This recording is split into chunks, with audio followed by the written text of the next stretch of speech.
esta alerta, porque Irán advierte sobre una peligrosa fuga radiactiva en la central nuclear de Bushehr, tras el ataque que hoy recibió, que ahí estamos viendo las imágenes impactantes, de un ataque coordinado entre Estados Unidos e Israel.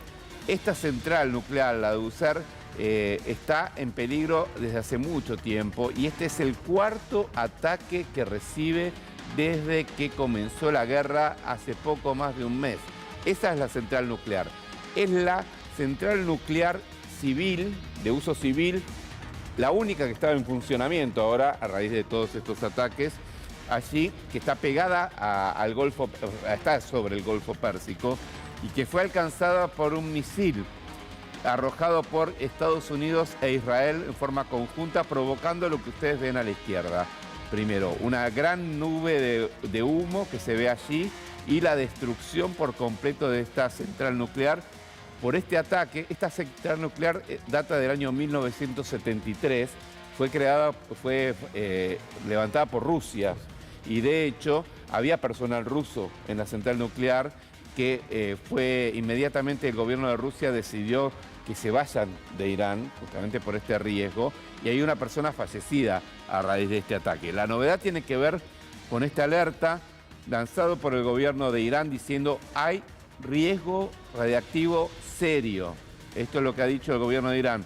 Y ojo que no son los únicos que están diciendo lo mismo, sino que incluso habló Rafael Grossi, el titular de la OIEA, ¿no? El argentino que preside la Organización Internacional de Energía Atómica, dijo: basta de atacar centrales nucleares, están poniendo en riesgo a toda la población. Ese es un límite que no se tiene que correr jamás en ningún tipo de ataque, porque no es el primero que existe, recordemos los de junio por parte de Estados Unidos e Irán, pero también tengamos en cuenta que hay otras instalaciones militares que están siendo permanentemente asediadas por los ataques de Estados Unidos e Irán. Van a ver cuáles son las instalaciones nucleares y militares que Irán tiene, que son los objetivos principales que están siendo atacados por Estados Unidos e Israel. Bueno, lo que contábamos ahora es lo que acaba de ocurrir en el día de hoy en el sur de Irán, justamente en lo que tiene que ver con la base nuclear, la central nuclear, perdón, de Bushehr, que es una central nuclear que lo que produce es energía eléctrica. No es que está produciéndose bombas así, produce energía eléctrica, con lo cual al atacar eso dañan energéticamente a toda la región. En la zona de Shiraz ha habido este ataque. Pero fíjense, en Isfahán, la central nuclear, el centro de tecnología nuclear de Isfahán, está siendo permanentemente asediado por los ataques de Israel y de los Estados Unidos. Obviamente, el centro de búsqueda nuclear de Teherán también está siendo atacado y hemos dado cuenta en más de una ocasión.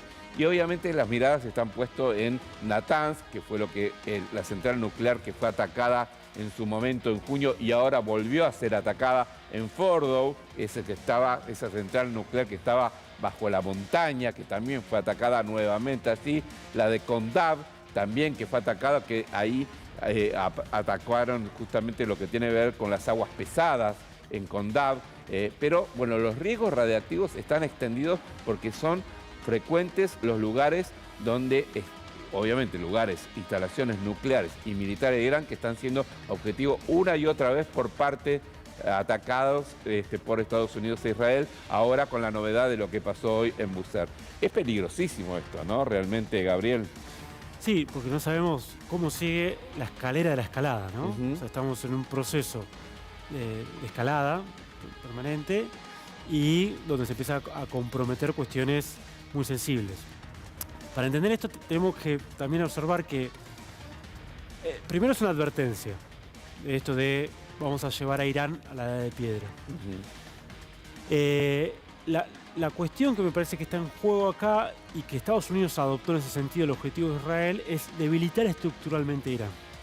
Y debilitar estructuralmente a Irán significa destruir un conjunto de capacidades tecnológicas, estratégicas de desarrollo. Me parece que ahí entra en juego esto de lo de la central nuclear. Es una central nuclear vieja, es una central nuclear que compromete, como decía, la relación de Irán con Rusia. Es una central nuclear con fines pacíficos, pero me parece que no tengo la información si esto fue, creo que por lo que yo venía escuchando antes de llegar acá, no se afectó el reactor, estructuralmente la central, pero es como una advertencia. Entonces, el gran problema acá es no sabemos cuál va a ser el siguiente paso. Y hasta dónde, aparte, sabemos que Israel tiene armamento nuclear, que eso también genera un desequilibrio regional muy importante. Que Irán no lo tiene, recordemos, claro. No tiene armas nucleares Irán. Entonces ahí ya hay un desequilibrio estratégico, o sea, hay un actor en la región del Medio Oriente que tiene armas nucleares, los demás no tienen, y además tampoco lo reconoce, por lo tanto tampoco son inspeccionables, tampoco. Entonces eso ya genera una asimetría. Entonces, en base a esa asimetría también hay muchas especulaciones, hasta dónde eso en algún momento puede generar un ataque nuclear. Bueno, estamos viendo acá, como ya se vio en Zaporilla, lamentablemente también, ¿no? En Ucrania, que la amenaza a atacar centrales nucleares, que puede generar un desastre radiactivo y un desastre para la población, es algo que se usa en este juego de la escalera de escalada. Sí, yo me acuerdo que con lo de Zaporilla, que es la principal central nuclear que está en Ucrania, pero ahora está bajo dominio ruso, y que es la principal central nuclear de toda Europa, he hablado en su momento con Rafael Grossi y él me decía directamente, el peligro es gravísimo, o sea, es una potencialidad. A ver, Chernobyl quedaría hecho un poroto al lado de lo que podría pasar con Zaporilla. Bueno, aprovechando que estamos hablando de este tema, tenemos comunicación ahora con Julián Gadano, que de esto sabe y muchísimo, fue secretario de Energía Atómica de la Nación en su momento, es especialista y director del programa de Energía Nuclear e Innovación de la Universidad Nacional de 3 de Febrero. Y Julián, creo que lo tenemos allí, ¿no? En un Zoom, si no tengo mal la información. Julián, ¿nos escuchás? Sí, perfectamente, los escucho. Buenísimo. ¿Qué tal? ¿Cómo están? Buenas noches. ¿Qué tal? Buenas noches. Bueno, vení justo para esta conversación que estábamos teniendo porque, bueno, primero que nada, hoy pasó lo de Bushehr, esta central nuclear, esta advertencia que acaba de hacer Irán diciendo hay riesgo radiactivo. No sé qué información tenés vos sobre este tema y qué peligro hay realmente con respecto a esto. Bueno, yo los estaba escuchando, los agarré comenzados, pero escuché parte de la conversación que estaban teniendo. A mí me parece que esto hay que ponerlo en contexto, porque vos citaste Zaporilla también. Es decir, estamos asistiendo a un... Bueno, primero, no es que, digamos, la central nuclear, como para, digamos, desdramatizar y tranquilizar, no ha sido bombardeado el reactor, digamos, ¿no? Sino que han caído explosivos en las inmediaciones, cosa que ya había... digamos, tiene algún parecido de familia con lo que había pasado en Ucrania. Dicho esto, habría dos comentarios para hacer. Uno, estamos ante un escenario nuevo en estos últimos años, que es que hay combates en los cuales se involucran ejércitos regulares en territorio donde hay centrales nucleares, es decir, donde hay inventarios radiactivos importantes. Entonces, esto es un llamado de atención, como vos bien citaste, Rafael Grossi, el director general del Organismo Internacional de Energía Atómica, lo ha planteado y creo que esto amerita una discusión respecto de poner a las centrales nucleares bajo el mismo estatus de protección que en una guerra, por ejemplo, tiene un hospital, digamos, ¿no? Es decir, que sea digamos, un crimen de guerra bombardearlas. Ahora, dicho esto, yo creo que, y sin quitarle dramatismo a la situación, yo creo que en general el riesgo está en que esto ocurra por accidente, porque sinceramente dudo mucho que un país ataque de manera, digamos, intencional, bombardee una central nuclear, porque eso es algo que genera, digamos, le puede generar perjuicios al país atacado, pero también al país atacante. Entonces, me parece que el problema es que en el contexto de una guerra esto puede pasar, porque en una guerra hay bombardeos, hay, digamos, intercambio de explosivos, etcétera. Sinceramente dudo mucho de que algún, digamos, país lo haga de manera intencional, ¿no? Lo pensaba en el caso de Ucrania y lo pienso ahora también. Ahora, Julián, te pregunto, porque hemos visto que no es el primer ataque que hay contra una central nuclear. Esta es una central nuclear particular, ¿no? Porque digamos, lo que hace es proveer electricidad, si no tengo mal la información, a todas esas zonas del sudoeste, digamos, de Irán. Irán. Ahora te pregunto, las otras centrales nucleares que fueron atacadas, como habían sido atacadas en junio pasado, ¿sí hay un riesgo concreto de una mayor radiación o que algo así pueda ocurrir? No, bueno, viene bien la pregunta para aclarar. Es decir, la central nuclear de Bushehr es una central nuclear. Es decir, es una central, digamos, es un reactor cuyo, digamos, objetivo es generar energía eléctrica, igual que nuestras Atuchas o nuestro embalse, ¿sí? Igual que Zaporilla, más chica que Zaporilla. Además, en Bushehr trabajaron, digamos, profesionales y técnicos argentinos en la década del 70, así que cuando... todavía, digamos, porque el inicio de la construcción de esa central se hizo en tiempos del Shah, ¿no? En cambio, lo que sí fue bombardeado no son centrales nucleares, sino instalaciones con fines militares que no tienen material irradiado, no tienen material radioactivo, digamos. Es decir, la irradiación que emite el material en las instalaciones que fueron bombardeadas no tiene nada que ver con la radiación que puede llegar a emitir una central nuclear. ¿Qué se bombardeó?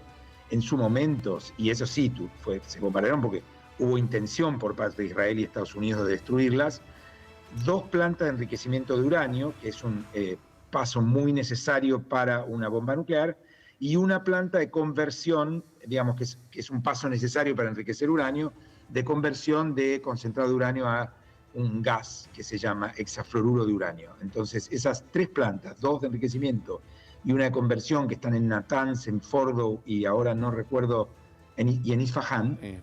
Esas sí fueron bombardeadas con la intención de destruirlas y probablemente las destruyeron, pero no son centrales nucleares, no tienen uranio irradiado, es decir, tienen uranio pero previo al proceso de fisión, con lo cual esto no genera una emisión masiva de radiación como sí ocurriría con una central nuclear. Entonces, la diferencia no es trivial, ¿no? Claro, es totalmente central. Julián, sí, y sobre esto te pregunto, porque hemos escuchado a Donald Trump más de una vez diciendo con su lógica y su discurso y su dialéctica tan particular que van por los 500 kilos de uranio enriquecido que tiene Irán. Contame cómo es eso, dónde existen esos 500 kilos, dónde están, a qué nivel de enriquecimiento están, cuán cerca de la bomba están o no.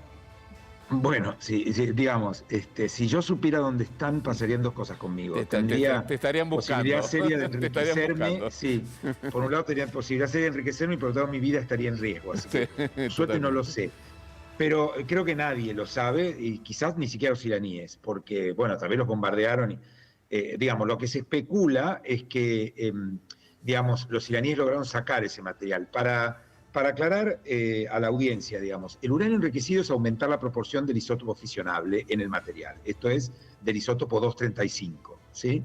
Es decir, enriquecer uranio significa aumentar la proporción del isótopo, digámoslo así, la forma, o sea, la cantidad de partículas que tiene el núcleo, que sirve para una reacción nuclear, ya sea para fines pacíficos o fines militares. Lo que pasa es que para fines pacíficos, con enriquecer entre el 5 y el 20 basta. Para una bomba, vos tenés que tener una reacción en cadena muy rápida, muy potente y en una masa muy contenida. Entonces necesitas mucho enriquecimiento, 90%. Esas 500 kilos que nadie sabe si fueron destruidos, si Irán los tiene escondidos, etcétera, estaban enriquecidos al 60%. Todavía no habían llegado al grado militar, pero ya estaban en un grado de enriquecimiento que es relativamente sencillo llegar al grado militar, siempre y cuando tenga las instalaciones para hacerlo, que suponemos que Irán ahora no las tiene. Pero sabe cómo reconstruirlas, digamos. Entonces, en primer lugar, lo que hay que decir es que Irán no tiene manera de justificar la existencia de esos 500 kilos al 60% si no es con un objetivo militar. Digamos, no hay que ignorar eso, ¿no? Y por otro lado,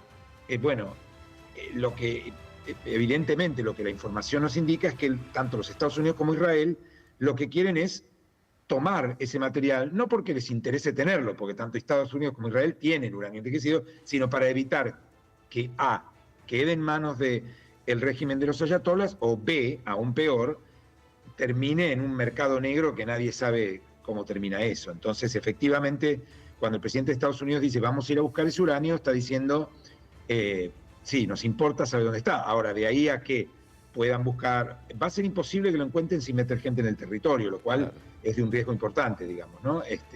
Y por otra parte, es muy probable que ni siquiera los iraníes sepan dónde está, porque después del bombardeo no sabemos dónde está, ¿no? Y ahora, con uranio enriquecido al 60%, ¿cuánto tiempo puede pasar para poder llegar a la bomba, como decían, porque recuerdo que incluso el subsecretario de contraterrorismo de Estados Unidos renunció al gobierno de Donald Trump diciendo es mentira que Irán representara una amenaza para nosotros y que estuviese cerca de la bomba nuclear. ¿Cuánta es la distancia en tiempo de un uranio enriquecido al 60% y la posibilidad de tener una bomba? Bien, bueno, cuando Irán tenía sus instalaciones intactas, las de Isfahán, la de Fordo, digamos, estaba más o menos a un año, año y medio, lo cual es poco realmente, ¿sí? Ahora, el enriquecimiento de uranio es la condición necesaria para tener una bomba. Es decir, que un país sepa o no cómo enriquecer uranio, lo pone o no en las puertas del club nuclear, ¿sí? Es decir, tener tecnología, capacidades, conocimientos, instalaciones de enriquecimiento de uranio, si no tenés eso, no tenés nada. Ahora, además de tener eso, necesitas otras cosas. Necesitas tener capacidad de construir misiles que carguen, digamos, construir toda la arquitectura que contiene la cabeza nuclear. Necesitas transformar ese uranio enriquecido en pellets y a su vez en un dispositivo en donde meter los pellets. O sea, necesitas un montón de cosas que también Irán tiene que construir, ¿sí? Muy pocos países tienen esa capacidad. Argentina la tuvo y muy tempranamente. Digamos, Argentina nunca tuvo fines militares, ni siquiera en la época de la dictadura, pero podría haberlos tenido si quería, y muy pocos países las tienen. Ahora, de ahí, digamos, Irán, bueno, tiene un material que en un año podría estar en condición de tener una bomba. Ahora, lo que pasa es que necesita todo lo demás, y todo lo demás está muy destruido. O sea, Irán tiene las capacidades digamos, relacionadas con poder hacer artefactos nucleares, artefactos militares, ya bombas, muy dañadas. Entonces hoy no está a un año, está mucho más atrás, claro, ¿no? Aún teniendo ese material. Julián, vos sos docente universitario en la UNTREF, sí, ¿no? Y te quiero preguntar porque una de las cosas que llama la atención es que dentro de los ataques hechos por Estados Unidos e Israel, han atacado universidades. Se calcula que alrededor de 30 universidades fueron atacadas y en particular han sido atacadas universidades que forman científicos que por ahí pueden llegar a ser después desarrolladores de todo el tema nuclear, ¿no? ¿Crees que hay una estrategia también allí de cortar cabezas, digamos, de los futuros científicos para que nunca Irán llegue a ese desarrollo? A ver, te lo voy a decir de una manera suave, digamos. Por supuesto, es posible que parte de esos ataques, yo no estaba al tanto de que habían atacado esa cantidad de universidades, pero, bueno, forman parte en una guerra hay muchas consecuencias, digamos, siempre pierden los civiles, ¿no? Y es probable que parte de eso también tenga que ver con eso. Pero, para decírtelo de manera suave, en un conflicto en el que están involucradas capacidades nucleares, las personas que saben cómo construir esas capacidades nucleares son blancos militares y lo han sido desde que existe la investigación nuclear en la Segunda Guerra Mundial. Esto es así, digamos. Se convierten en objetivos militares, digamos. Perdón, no te escuché. Decía que se convierten en objetivos militares primordiales. Sí, claro, se convierten en objetivos militares, sí, porque vos tenés dos condiciones, hay dos condiciones que hacen que un país pueda tener armas nucleares. Bueno, la tercera es la voluntad de tenerlas, ¿no? Por supuesto. Pero vos tenés que tener el equipamiento, si querés, tres condiciones. Los recursos, es decir, tenés que tener uranio, tenés que tener digamos, toda la tecnología y el equipamiento digamos, tenés que tener metalurgia, tenés que tener industria, etcétera, y después tenés que tener conocimiento, y el conocimiento en gran parte son personas. Entonces, si vos, lo voy a decir de manera suave, digamos, eliminás las personas, también atrasás a tu país enemigo en ese camino hacia la bomba nuclear.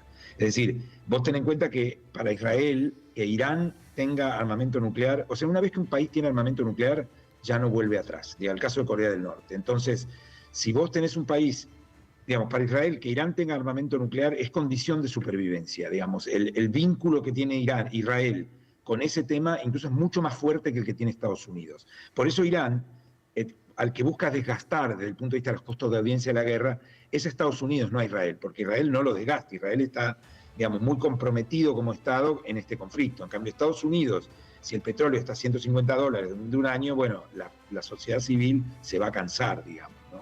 Es diferente el vínculo, ¿no? Julián, te agradecemos muchísimo el contacto, es muy amable y esclarecedor, por cierto. Gracias.